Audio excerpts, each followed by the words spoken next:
masyarakat dari bangsa lain mencerminkan nilai budaya dan sejarah dan ideologi yang dianut bersama Pancasila atau Undang-Undang Dasar 1945, Bhinneka Tunggal Ika dan Negara Republik Indonesia yang membentuk kepribadian bangsa Indonesia yang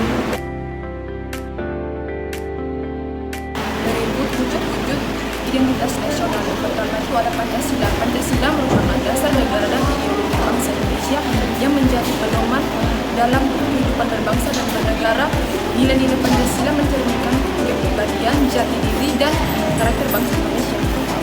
Kelima, sila Pancasila ini mengandung nilai ketuhanan, kemanusiaan, persatuan, demokrasi, dan keadilan sosial. Jadi, landasan dalam bersikap, bertindak, dan berkomunikasi. Undang-Undang Dasar 1945 itu ibarat hukum dasar dan fondasi utama negara Indonesia. Di dalamnya menegaskan bahwa negara Indonesia ini merupakan negara kesatuan, kedaulatan ada di tangan rakyat, serta tujuan nasional kita. Undang-Undang Dasar 1945 juga menegaskan bahwa Pancasila merupakan dasar negara Indonesia. Ia jadi identitas nasional karena mewakili kesepakatan bersama seluruh rakyat Indonesia untuk hidup dalam negara yang berdasarkan hukum, demokrasi, dan keadilan sosial, meskipun kita beragam tetapi tetap bersatu. Bhinneka Tunggal Ika, artinya beda-beda tetapi tetap. Semuanya ini mengakui dan menerima keberagaman suku, agama, ras, dan budaya sebagai kenyataan Indonesia. Ia dari panduan hidup buat mengingatkan kita untuk saling toleransi, saling menghargai, dan tetap bersatu, serta jadi tameng biar tidak terpecah belah. Jadi, Bhinneka Tunggal Ika bukan cuma semboyan saja, tetapi semangat persatuan dalam perbedaan yang bikin Indonesia ini. Berikut adalah Negara Kesatuan Republik Indonesia. Negara Kesatuan Republik Indonesia adalah negara yang berbentuk kesatuan dengan sistem pemerintahan katolik. Ada 5 simbol-simbol negara Indonesia. Yang pertama, bendera merah putih merupakan bendera nasional Indonesia. Yang kedua, Garuda Pancasila merupakan lambang negara Indonesia. Yang ketiga, Laut Kebangsaan Indonesia Raya merupakan laut kebangsaan Indonesia. Yang keempat, bahasa nasional yaitu bahasa Indonesia. Yang kelima, lambang negara berupa burung Garuda dengan perisai dan pita bertuliskan Bhinneka Tunggal Ika.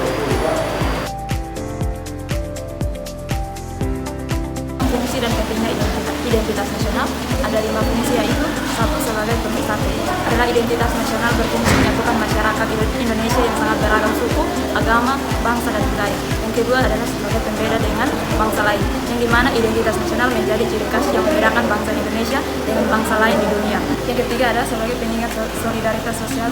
Identitas nasional mampu menumbuhkan rasa kebersamaan, solidaritas, dan kepedulian antar warga. Yang keempat adalah sebagai identitas kehidupan berbangsa dan bernegara. Identitas nasional menjadi dasar bagi setiap warga negara dalam bertindak dan mengambil keputusan dalam kehidupan bermasyarakat, berbangsa, dan bernegara. Yang kelima adalah sebagai pedoman dalam menghadapi tantangan globalisasi. Di era globalisasi, identitas nasional berfungsi sebagai benteng yang melindungi bangsa dari pengaruh negatif budaya luar yang dapat mengikis jati diri menjadi dasar untuk memperkuat daya saing Indonesia di tingkat internasional. Di sini saya akan menjelaskan tantangan dalam identitas nasional. Saya akan menjelaskan faktor-faktor dalam identitas nasional yang saya bagi menjadi 2 faktor, yaitu ada faktor internal dan faktor eksternal. Yang pertama yaitu faktor internal atau faktor yang berasal dari dalam diri, yaitu yang pertama, lunturnya sikap nasionalisme dan patriotisme. Minimnya pemahaman bangsa tentang sejarah bangsa, tentang nilai-nilai bangsa, menyebabkan lunturnya identitas nasional itu sendiri. Yang kedua adalah sikap individualisme. Nah, masyarakat yang merasa bodoh amat dengan sekitarnya atau dengan masyarakat sekitarnya menjadi salah satu penyebab lunturnya atau menjadi sebuah tantangan dalam perkembangan identitas nasional itu sendiri. Yang ketiga adalah lemahnya karakter dan jati diri bangsa. Karakter dan jati diri bangsa yang lemah menjadi salah satu pemicu terjadinya pemecah belah dalam diri sendiri maupun di sekitarnya, sehingga identitas nasional menjadi sesuatu yang penting terjadi kemerosotan. Berikutnya adalah konflik sosial dan primordialisme yang berlebihan. Fanatisme suku, agama, dan golongan tertentu menjadi pemicu terjadinya kemerosotan terhadap nilai-nilai yang ada dalam identitas nasional. Berikutnya adalah sikap apatis generasi muda terhadap budaya lokal. minimnya pengetahuan masyarakat atau generasi muda untuk melestarikan budaya lokal menjadi salah satu pemicu dari minimnya atau merosotnya nilai-nilai yang terkandung dalam identitas nasional itu sendiri. Berikutnya adalah faktor eksternal atau faktor yang berasal dari luar diri, yaitu yang pertama, pengaruh globalisasi dan arus budaya asing atau yang biasa kita kenal dengan westernisasi. Munculnya pengaruh budaya asing tanpa difilter oleh kita selaku generasi muda menjadi pemicu, menjadi penyebab terjadinya keperosotan terhadap nilai-nilai yang ada dalam identitas nasional. Yang kedua adalah perkembangan arus teknologi dan perkembangan media sosial. Di tengah generasi kita yang hidup di zaman yang semakin canggih atau yang ada saat ini, yaitu di era Society 5.0 yang menjadi salah satu pemicu terjadinya kemerosotan terhadap nilai-nilai yang ada dalam identitas nasional jika tidak difilter atau tidak diatasi dari dalam diri kita sendiri. Itu bisa menjadi pemicu terjadinya kemerosotan terhadap nilai-nilai yang ada dalam identitas nasional. Yang ketiga adalah pembangunan yang tidak merata. Salah satu faktor ini menjadi pemicu terjadinya kemerosotan nilai-nilai identitas nasional. Fasilitas atau infrastruktur yang tidak merata di pelosok negeri dapat menyebabkan kecemburuan sosial sesama bangsa Indonesia. Hal ini sebenarnya menjadi salah satu faktor penentu jika sebuah kebijakan publik atau kebijakan dan regulasi yang dikeluarkan pemerintah tidak merata atau tidak mencakupi wilayah-wilayah yang ada di pelosok atau wilayah 3T. Kecemburuan sosial ini dapat menyebabkan disintegrasi bangsa dan menjadi salah satu pemicu dan penyebab utama terjadinya kemerosotan dan ketidaksatuan dalam suatu bangsa. Di sini juga dapat menyebabkan nilai persatuan dan kesatuan bangsa serta implementasi terhadap nilai Pancasila dan nilai-nilai yang ada dalam identitas nasional menjadi tidak terimplementasikan secara nyata.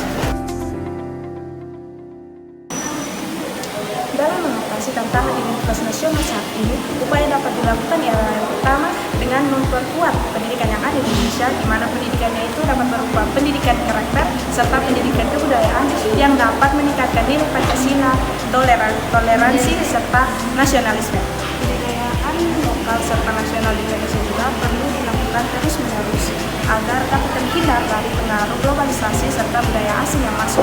Selain itu, penggunaan media sosial serta teknologi juga harus dilakukan ke arah yang lebih positif agar dengan media sosial dan teknologi itu dapat menyebarkan nilai kebangsaan yang ada di Indonesia serta dapat memperkenalkan kebudayaan yang ada di Indonesia. Di sisi lain, penguatan persatuan dalam keberagaman di Indonesia menjadi salah satu aspek penting yang perlu diperhatikan karena dengan adanya persatuan ini dapat mencegah terjadinya perpecahan di dalam Indonesia. Oleh sebab itu, sikap saling menghargai harus ditanamkan oleh setiap masyarakat agar masyarakat terus menjadi masyarakat yang satu dalam keberagamaan. Upaya ini perlu dilakukan dengan dukungan oleh keteladanan yang dimiliki oleh pemerintah serta adanya penegakan hukum yang adil sehingga masyarakat dapat merasakan bahwa mereka memiliki nilai identitas nasional yang kuat serta bangga menjadi bangsa Indonesia.